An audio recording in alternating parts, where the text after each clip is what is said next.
I want to give you one last note regarding doing laces in Modo. If you remember, we created our lace geometry as a procedural. Let's turn everything on here, and we can still have this procedural in our scene, so we can go and actually make modifications to it.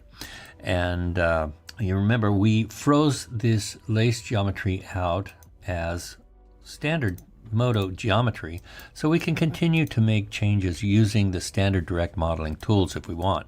However, if you notice, I turned off all of the lace item procedural operations, and yet I still have this little gizmo haunting me and not wanting to go away. It's like one of those guests that just never leave. So how do you get rid of this guy? Well, this is actually a part of the lace sweep. Unless you actually delete this lace item, that's going to stay there unless you do one other trick here.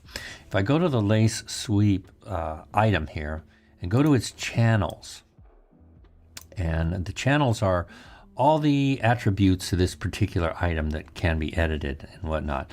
And one of them is drawing mode. Now by default it's set to always. And if you recall, these little gizmos are what we use to pinch the lace in the where it meets the eye stays.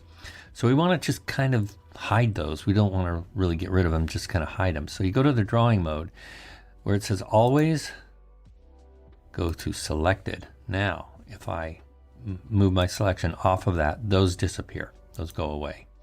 So yeah, I don't know why that's set to always. The default is, but just changing it to selected, or you could just turn it off altogether too. So I'm gonna go to here, lace geometry, lace sweep, where it says drawing mode selected. I can turn it to none. That way, even if it is selected, those won't show up. But I usually think selected is the best.